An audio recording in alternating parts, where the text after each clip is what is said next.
Lesson 11. Apostasy and Intercession. Sabbath afternoon, September 6.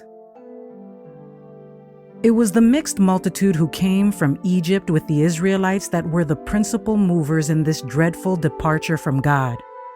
They were called a mixed multitude because the Hebrews had intermarried with the Egyptians. The children of Israel had seen Moses ascend up into the mount and enter into the cloud while the top of the mountain was all in flames.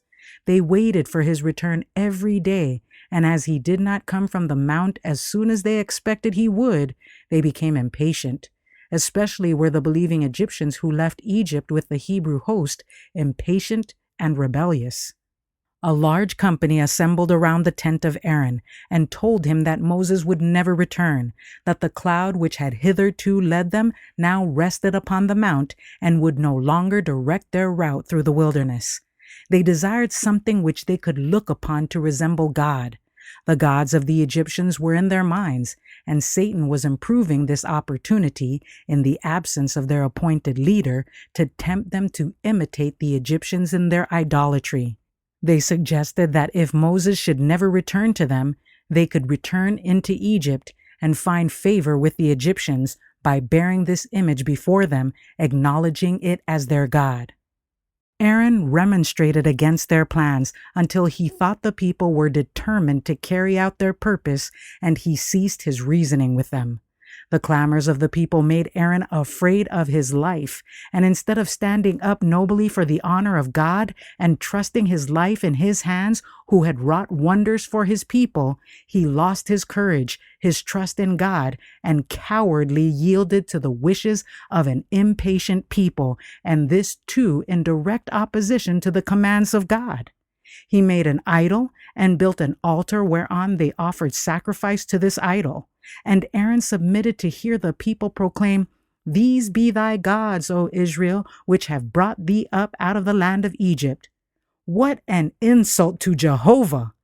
They had recently listened to the proclamation of the law of God from Sinai amid the most sublime demonstrations of divine power, and when their faith was tested by Moses' being from them for a few weeks, they engaged in idolatry which had been so recently specified and expressly forbidden by Jehovah. By so doing, they transgressed the first and second commandments. God's anger was kindled against them. Spiritual Gifts, Volume 3, pages 274 and 275.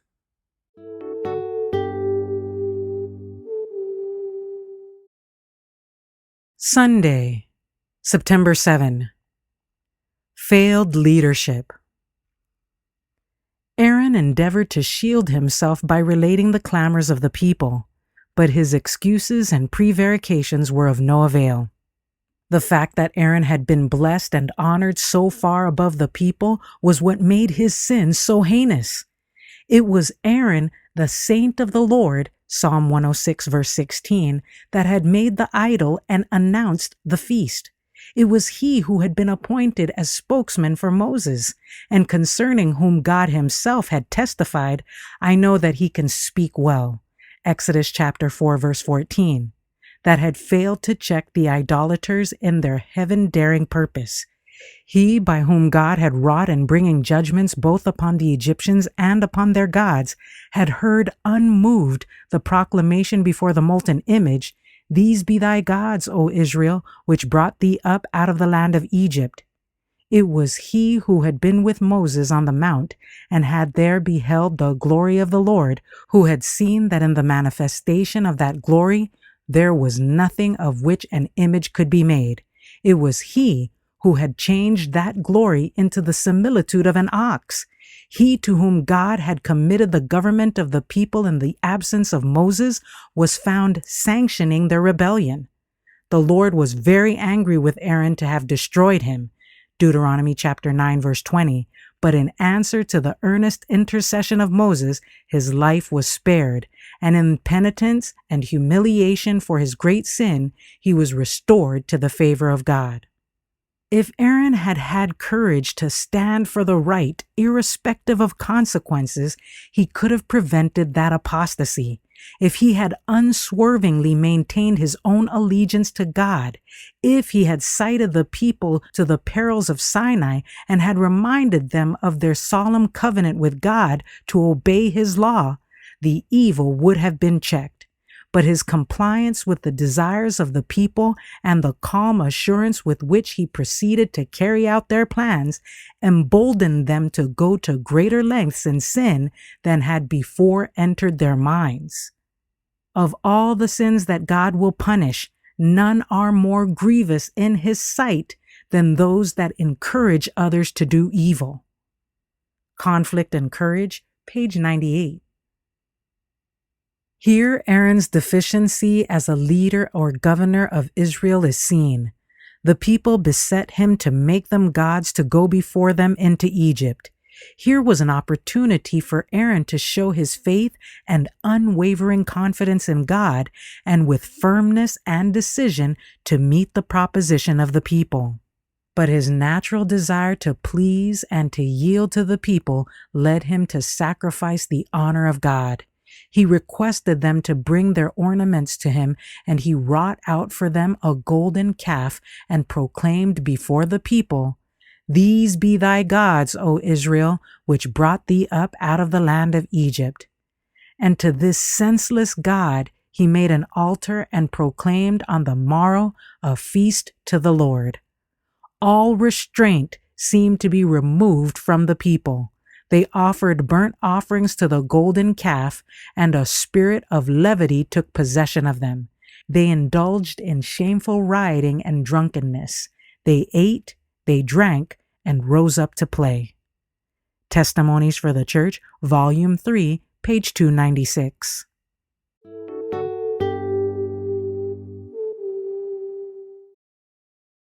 Monday, September 8. Idolatry and evil. During this period of waiting, there was time for them to meditate upon the law of God which they had heard, and to prepare their hearts to receive the further revelations that he might make to them.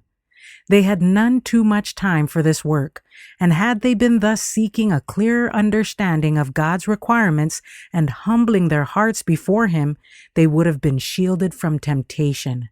But they did not do this, and they soon became careless, inattentive, and lawless. Especially was this the case with the mixed multitude. They were impatient to be on their way to the land of promise, the land flowing with milk and honey.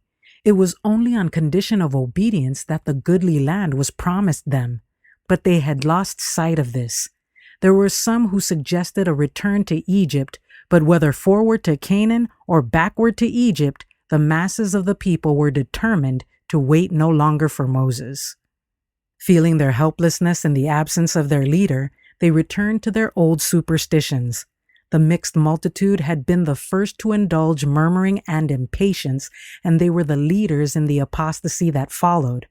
Among the objects regarded by the Egyptians as symbols of deity was the ox or calf, and it was at the suggestion of those who had practiced this form of idolatry in Egypt that a calf was now made and worshipped. The people desired some image to represent God and to go before them in the place of Moses. God had given no manner of similitude of himself, and he had prohibited any material representation for such a purpose. The mighty miracles in Egypt and at the Red Sea were designed to establish faith in him as the invisible, all-powerful helper of Israel, the only true God. And the desire for some visible manifestation of his presence had been granted in the pillar of cloud and of fire that guided their hosts, and in the revealing of his glory upon Mount Sinai. But with the cloud of the presence still before them, they turned back in their hearts to the idolatry of Egypt and represented the glory of the invisible God by the similitude of an ox. Patriarchs and Prophets, page 315. Only a few days before, the presence of the Lord was manifest in such power that they were terribly afraid and asked that Moses might hear the words of God and then speak the same to them. But now they wanted something present that they could depend on.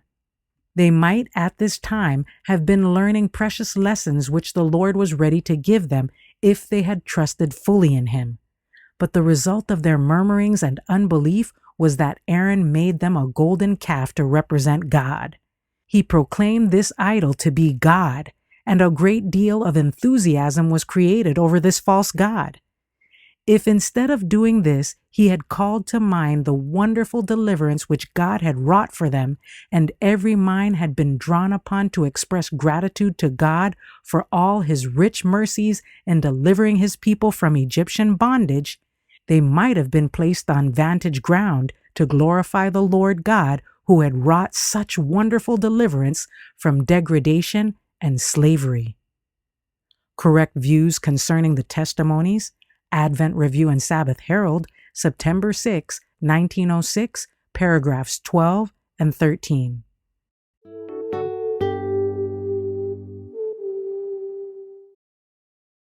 Tuesday, September 9. Corrupting themselves.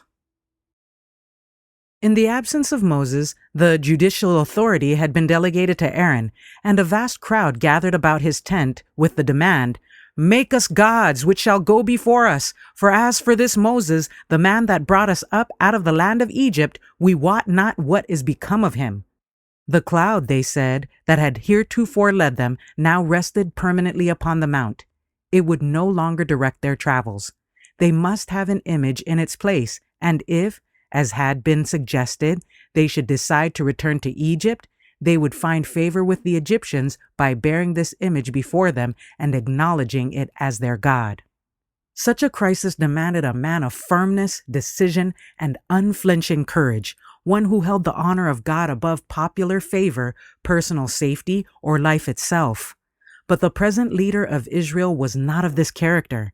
Aaron feebly remonstrated with the people, but his wavering and timidity at the critical moment only rendered them the more determined.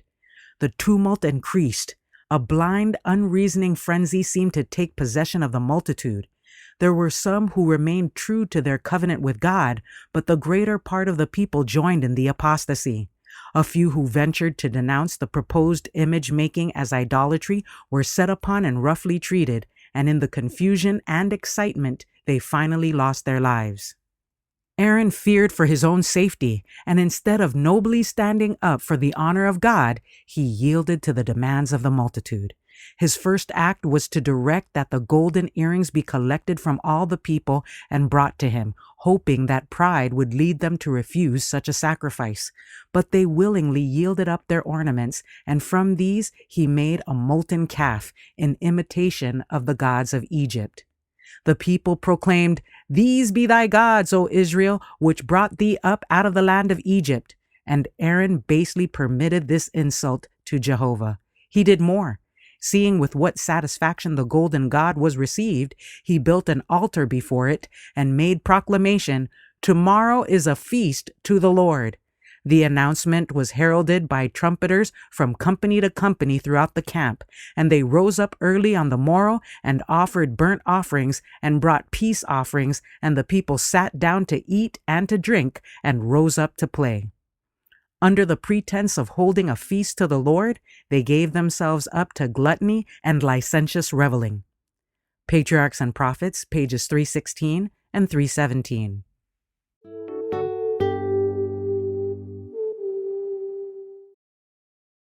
Wednesday, September 10. God's righteous wrath. God saw that the children of Israel, especially the mixed multitude, were continually disposed to rebel and by their works provoke him to destroy them. He knew that they would murmur against Moses when in difficulty and grieve him by their continual rebellion. He proposed to Moses to consume them and make of him a great nation. Here the Lord proved Moses. He knew that it was a laborious and soul-trying work to lead that rebellious people through to the promised land. He would test the perseverance, faithfulness, and love of Moses for such an erring and ungrateful people. But Moses would not consent to have Israel destroyed. He showed by his intercessions with God that he valued more highly the prosperity of God's chosen people than a great name or to be called the father of a greater nation than was Israel. And Moses besought the Lord his God and said, Lord, why doth thy wrath wax hot against thy people, which thou hast brought forth out of the land of Egypt with great power and with a mighty hand? Wherefore should the Egyptians speak and say, For mischief did he bring them out to slay them in the mountains and to consume them from the face of the earth? Turn from thy fierce wrath and repent of this evil against thy people. Remember Abraham, Isaac, and Israel thy servants, to whom thou swarest by thine own self, and saidst unto them, I will multiply your seed as the stars of heaven, and all this land that I have spoken of will I give unto your seed, and they shall inherit it forever. The thought that the heathen nations, and especially the Egyptians, would triumph over Israel and reproach God was overwhelming to Moses. He could not let Israel go, notwithstanding all their rebellion and their repeated murmurings against him. How could he give up a people for whom so much had been done and who had in so wonderful a manner been brought out of Egypt? The news of their deliverance had been spread among all nations, and all people were anxiously watching to see what God would do for them. And Moses remembered well the words of the Egyptians, that he was leading them into the wilderness that they might perish, and he received their possessions. And now if God should destroy his people and exalt him to be a greater nation than Israel, would not the heathen triumph and deride the God of the Hebrews and say that he was not able to lead them to the land he had promised them? As Moses interceded for Israel before God, his timidity was lost in his deep interest and love for that people for whom he had, in the hands of God, been the means of doing so much. He presented before God his promise made to Abraham, Isaac, and Jacob. He prayed to God with firm faith and determined purpose. The Lord listened to his pleadings and regarded his unselfish prayer and promised Moses that he would spare Israel. Spiritual Gifts, Volume 3, pages 276 and 277.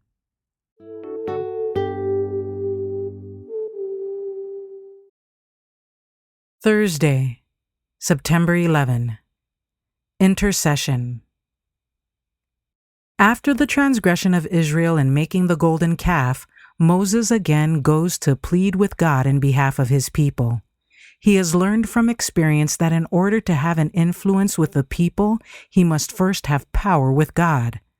The Lord reads the sincerity and unselfish purpose of the heart of his servant and condescends to commune with this feeble mortal face to face as a man speaks with a friend. Moses casts himself and all his burdens fully upon God and freely pours out his soul before him. The Lord does not reprove his servant, but stoops to listen to his supplications. The answer comes, My presence shall go with thee, and I will give thee rest. But Moses does not feel that he can stop here. He has gained much, but he longs to come still nearer to God, to obtain a stronger assurance of his abiding presence. He has carried the burden of Israel. He has borne an overwhelming weight of responsibility. When the people sinned, he suffered keen remorse as though he himself were guilty. And now there presses upon his soul a sense of the terrible results should God leave Israel to hardness and impenitence of heart. Moses presses his petition with such earnestness and fervency that the answer comes, I will do this thing also that thou hast spoken, for thou hast found grace in my sight, and I know thee by name. Now indeed we would expect the prophet to cease pleading. But no, emboldened by his success, he ventures to come still nearer to God with a holy familiarity which is almost beyond our comprehension. He now makes a request which no human being ever made before. I beseech thee, show me thy glory. What a petition to come from finite mortal man! But is he repulsed? Does God reprove him for presumption? No.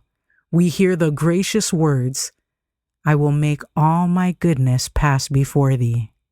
In the history of Moses, we may see what intimate communion with God it is man's privilege to enjoy. Conflict and Courage, page 99. Nobly did Moses stand the test and show that his interest in Israel was not to obtain a great name, nor to exalt himself. The burden of God's people was upon him.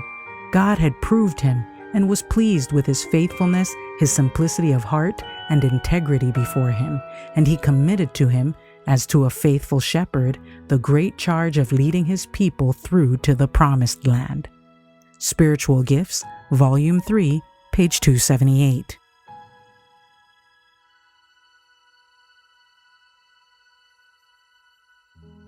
For further reading, Strength in Self-Sacrifice. Youth's Instructor, February 12, 1903, paragraphs 1 to 14. And A Crisis in Israel. Conflict and Courage, April 1, page 97.